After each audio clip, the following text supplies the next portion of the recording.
वालेकुम दोस्तों, मैं उम्मीद करता हूँ आप सब खैरियत से होंगे। देखिए जी, मैं गांव में आया हुआ हूँ, तो मैं कुछ दोस्तों से आपकी मुलाकात करवाऊंगा कि ये कैसे ज़िंदगी अपनी इधर गांव में कैसे ज्वाइन कर रहे हैं और कैसे गुजार रहे हैं। आपको इनके बारे में पूरी ब्रीफिंग दूंगा कि गाँव की ज़िंदगी ये कैसे गुजारते हैं। एक भाई हैं हमारे, इनसे इम्तियाज़ साहब, इनसे इंटरव्यू करते हैं। हाँ जी इम्तियाज़ साहब, की ज़िंदगी रोज़मर्रा की ਤੁਹਾਡੀ? अस्सलाम वालेकुम जी। ਉੱਚੀ ਤਰ੍ਹਾਂ ਬੋਲੋ। ਸਾਡੀ ਜ਼ਿੰਦਗੀ ਜਿਹੜੀ ਆ ਬਸ ਸੋਹਣੀ ਗੁਜ਼ਰ ਰਹੀ ਆ। ਅਸੀਂ ਡੰਗਰਾਂ ਦਾ ਫਾਰਮ ਬਣਾਇਆ ਵਾ, ਕੋਠਾਈਆਂ ਕਿੱਲਿਆਂ ਦੀ ਵਾਹੀ ਆ।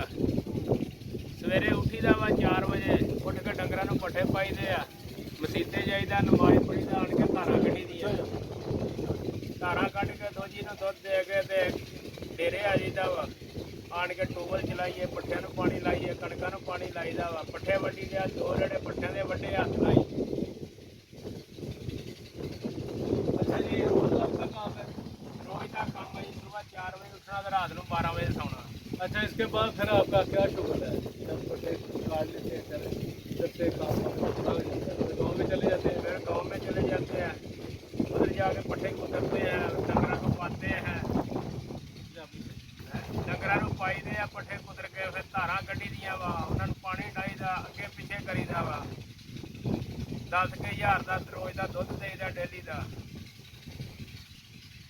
तो आप अपनी ज़िंदगी से मुतमिन हैं? बहुत खुश हाँ। अच्छा, मतलब ये जो ज़िंदगी आप गुजार रहे हैं, आप बड़े अपने आप में, अपने ज़मीर में मुतमिन है कि मैं जो कर रहा हूँ ठीक कर रहा हूँ? बहुत अच्छा कर रहा हूँ मैं। अच्छा दोस्तों, ये है जी गाँव की ज़िंदगी। ये भाई इम्तियाज़ साहब ने ਸਾਡੀ ਜ਼ਿੰਦਗੀ ਸ਼ਹਿਰਾਂ ਵਾਲਿਆਂ ਨੂੰ ਵੀ ਅੱਛੀ ਗੁਜ਼ਰਦੀ ਆ।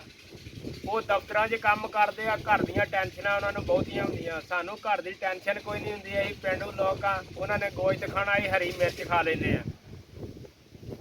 ਉਹ ਲੋਕ ਜਿਹੜੇ ਆ ਦੁੱਧ ਨੂੰ ਤਰਸਦੇ, ਅਸੀਂ ਤਾਜ਼ਾ ਦੁੱਧ ਪੀਂਦੇ। ਹੁਣ ਮੇਰੀ 65 ਸਾਲ ਉਮਰ ਆ ਤੇ ਸ਼ਹਿਰ ਦੇ ਲੋਕ ਜਿਹੜੇ 55 ਸਾਲ 60 ਸਾਲ ਜੀਂਦੇ ਆ, ਮੁੜ ਕੇ ਉਹਨਾਂ ਨੂੰ ਅਟੈਕ ਹੋ ਜਾਂਦਾ। ਚੀਜ਼ਾਂ ਉਹਨਾਂ ਸਾਰੀਆਂ ਜਿਹੜੀਆਂ ਟੇਸਟੀ ਖਾਣੀਆਂ, ਉਹ ਨਵੇਂ ਕੱਪੜੇ ਦੁਕਾਨਾਂ ਤੋਂ ਲੈ ਕੇ ਪਾਉਂਦੇ, ਅਸੀਂ 8 ਦਿਨ ਧੋ ਕੇ ਪਾ ਲਈਦੇ ਆ। ਅਸੀਂ ਵੀ ਨਵੇਂ ਹੀ ਪਾਉਂਦੇ 8 ਦਿਨ, ਜੁਮੇ ਵਾਲੇ ਦਿਨ ਧੋ ਕੇ ਫਿਰ ਉਹ ਪਾ ਲਈਦੇ ਆ।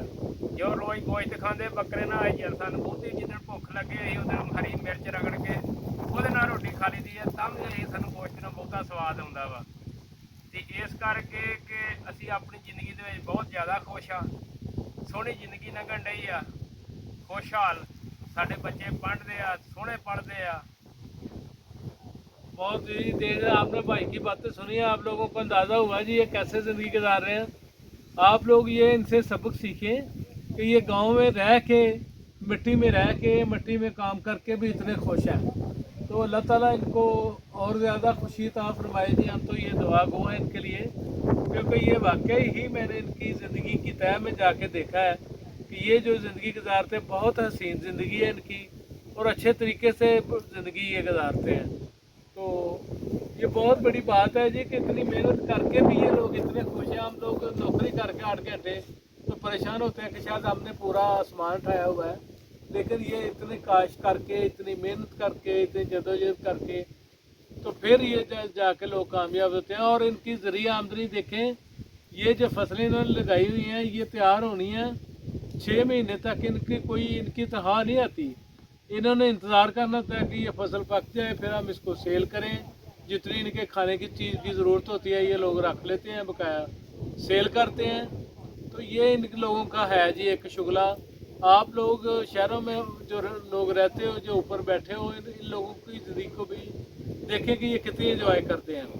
तो ये देखें ना, उसको भाई को बिठाया, लेकिन वो अभी फिर भी कह रहा है कि नहीं यार मेरे काम रहते हैं, मैंने इंटरव्यू करा दिया तो मैं अपने काम कर लूँ। इनको अपने काम में फोकस करते हैं कि यार मेरा काम कोई रह ना जाए, तो मैं कोशिश करके अपने काम जल्दी जल्दी ख़त्म कर लूँ।